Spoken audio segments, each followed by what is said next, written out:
BJP जब जब हारती है, जब जब ये इनको डर लगता है तो इन तीनों को आगे करती है। ये बच्चा बच्चा जानता है आगे क्या क्या ये लोग करेंगे, सबको पता है। 10 लाख करोड़ पूंजीपतियों को यूं ही मुफ्त में, अध्यक्ष महोदय, मुफ्त में। अब बिहार का पैकेज घंटा, बिहार को ठगा गया। मुख्यमंत्री जी को ठगने का, तोड़ने का प्रयास किया जा रहा था, पूरे क्षेत्रीय दलों को तोड़ने का प्रयास किया जा रहा था, तो नड्डा जी ने साफ कर ही दिया। कहां कहां नहीं क्या क्या साजिश चल रहा था। ये लोग असल में बेचैन है कि इनके तीनों जमाए रहते हुए में भी कैसे हो गया, ये कैसे हो गया का काम करेंगे, कहीं किसी को तकलीफ नहीं होने देंगे। तो एक बात स्पष्ट है, हम लोगों को काम करना है महोदय, तो हम लोग तो काम तो करेंगे ही महोदय, लेकिन हमारे पास हम इतना कह सकते हैं कि आज हम राज्य और देश के इतिहास के एक ऐसे समय पे हैं जहां हमारे पास दो ही ऑप्शन है, दो ही ऑप्शन है। पहला उदाहरण क्या है, पहला ऑप्शन क्या है आपका?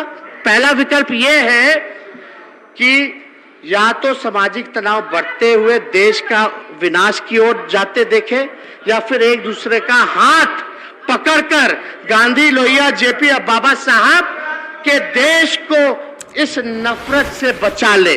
तो हम तो अपने पुरखों का जो चयन था उसको हम लोगों ने चुनने का काम किया और हम लोग इसके लिए प्रतिबद्ध हैं। कहीं भी कुछ भी होगा, लेकिन इस देश में अगर अशांति का माहौल अगर क्रिएट किया जाएगा, बनाने की कोशिश की जाएगी, तो किसी दंगाइयों को हम लोग छोड़ने का काम नहीं करेंगे। एक एक चीज पे नजर है, ये महागठबंधन की सरकार, तो आप लोग, हम तो महोदय, अध्यक्ष महोदय, हम तो भगवान से ये भी प्रार्थना करते हैं, भगवान इन भाजपाइयों को सद्बुद्धि दिला दे। अरे अगर बुद्धि आ जाएगी तो चलिए ना, पक्ष विपक्ष मिलकर के एक नया भारत का निर्माण करते हैं, एक नया बिहार का निर्माण करते हैं, जहां नफरत ना हो, प्यार हो, एकता हो, से एक संकल्प हो, जहां बिहार को आगे बढ़ाए। जब, और ये तो प्रधानमंत्री जी खुद ही कहते हैं, जब तक बिहार आगे नहीं बढ़ेगा तो देश आगे नहीं बढ़ेगा। यानी अब तक तो देश आगे बढ़ा नहीं, क्योंकि आपका कोई सहयोग बिहार को आगे बढ़ाने में रहा नहीं। आपने हमेशा सौतेला व्यवहार बिहार के लोगों के साथ किया।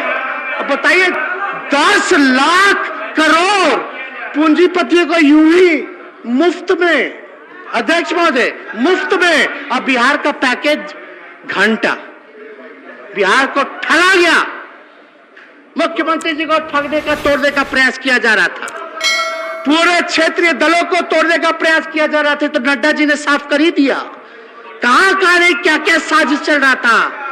ये लोग असल में बेचैन है कि इनके तीनों जमाए रहते हुए में भी कैसे हो गया, ये कैसे हो गया। हमें पता है कि आगे ये लोग क्या क्या दुष्कर्म करेंगे, क्या क्या होने वाला है, सबको पता है।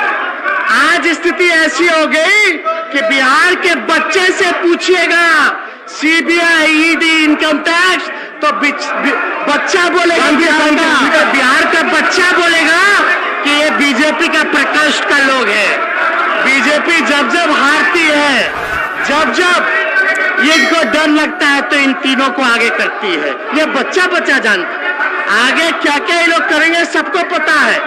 कोई हमारा एक साथी, हमारा एक वर्कर, समाजवादी विचारधारा को मानने वाला एक बिहार के नागरिक कभी भी जो है इनके मंसूबों को पूरा नहीं होने देंगे। महोदय, अरे बोलने तो दीजिए, समाप्त कर रहे। यहाँ माननीय सदस्यों से, अपने सभी माननीय सदस्यों से ये उम्मीद और आशा और आकांक्षा रखते हैं, और ये मुझे पूरा विश्वास है कि माननीय मुख्यमंत्री जी, सदन के नेता ने जो प्रस्ताव रखा है वो सब प्रस्ताव के पक्ष में रहेंगे और हमारी जीत निश्चित है।